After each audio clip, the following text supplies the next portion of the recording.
গোরসোম, তুমি এখন কেমন আছো? হ্যাঁ, আছি।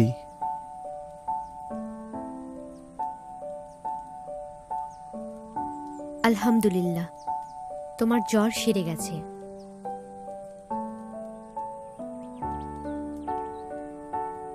ইলিয়াসর, ইলিয়াসর, ইলিয়াসর, উঠে যাও, গাধাগুলো প্রস্তুত করো। আব্বাকে এখানে রেখেই? চিন্তা করো না ইলিয়াসর। আম্মা, আমার কি হয়েছিল? আল্লাহ তোমার জীবন বাঁচিয়েছেন, ভয় নেই। আমরা তোমাকে গাধার পিঠে বসিয়ে দেব। চলো ইলিয়াসর, তাড়াতাড়ি করো।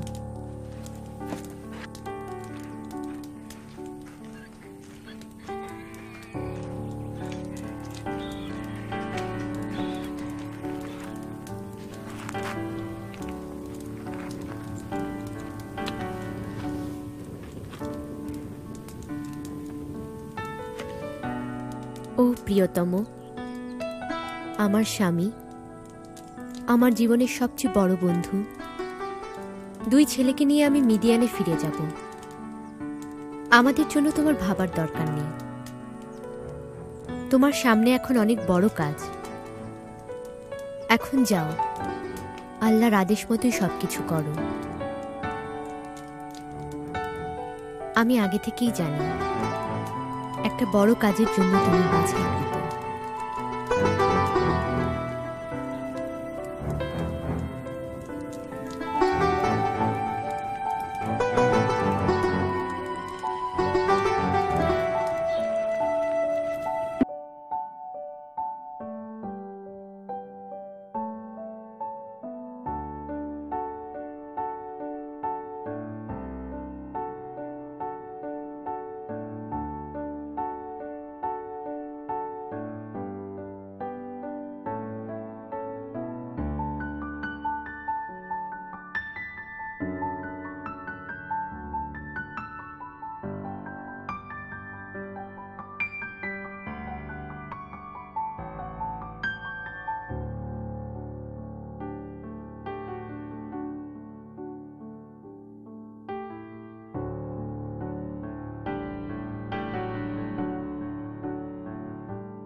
সফুরা, প্রিয়তমা, তুমি কি সাহসী মহিলা!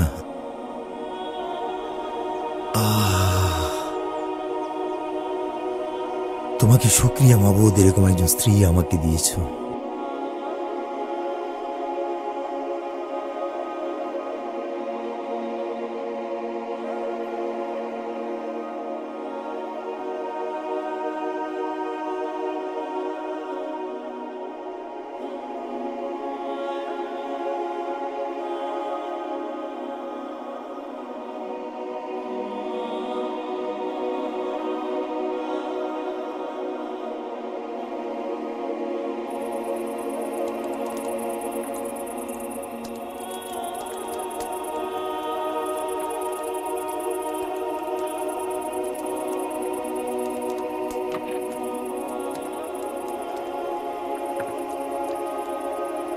কে ওখানে? ওখানে কে?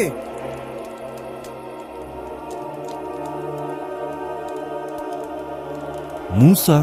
হারুন, হারুন ভাই আমার। মুসা, হারুন, হারুন। মুসা, হারুন, হ্যাঁ ও মাহমুদ, এটা সত্যি তুমি? হ্যাঁ, সত্যি আমি। হারুন, মাহমুদ বলেছিলেন এই পবিত্র পর্বতেই আমি তোমার দেখা পাবো। মাবুদ জানিয়েছেন আমিও তোমাকে এখানেই পাবো। মাহমুদ? মাবুদ আমাদের পূর্বপুরুষ ইব্রাহিম, ইসহাক আর ইয়াকুবের মাবুদ। আমার মাহমুদ, আমার পূর্বপুরুষ? হ্যাঁ হারুন, হ্যাঁ ভাই আমার। আমার দেশে ফিরে যাব।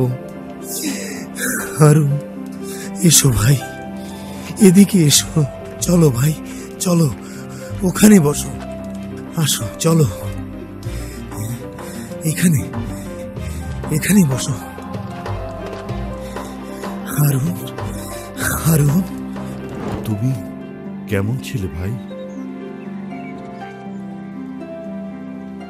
মরুভূমির মধ্যে দিয়ে হারুনকে আসতে দেখে আমি বুঝেছিলাম যে আর কোনোদিনই মিডিয়ানে ফিরে যাওয়া আমার পক্ষে সম্ভব হবে না।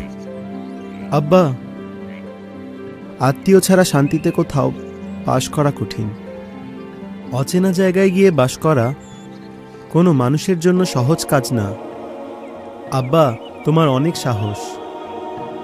শোনো, আল্লাহ যেসব কথা বলেন সেটা বিশ্বাস করতে সাহস এবং বুদ্ধির দরকার হয় না।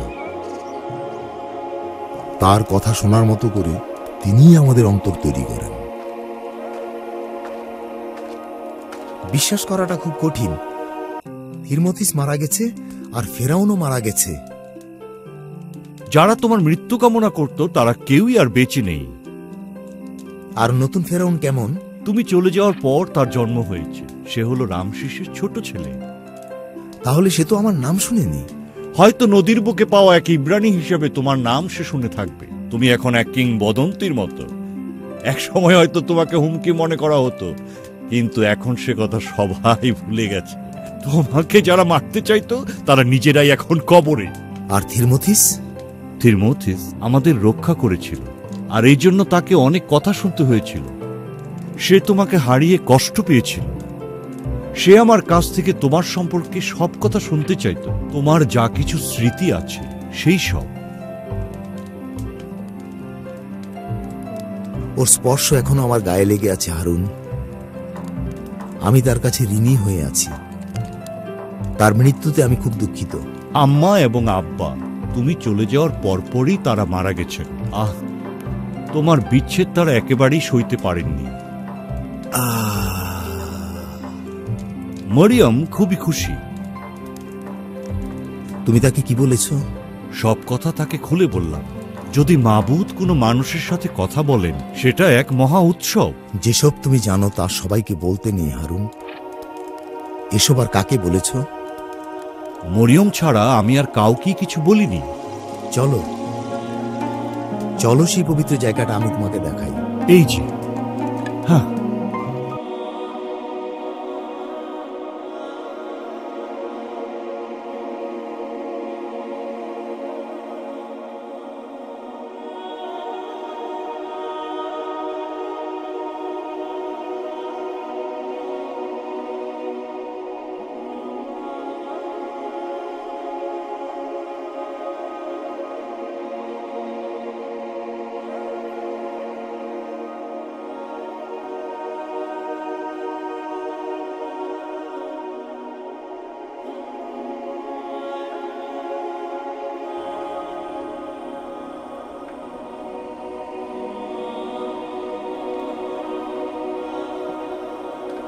তোমার জুতা খোলো হারুন।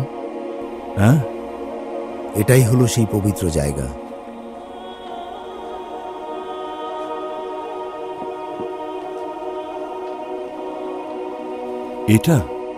এটাই সেই জায়গা, এটাই সেই ঝোপ।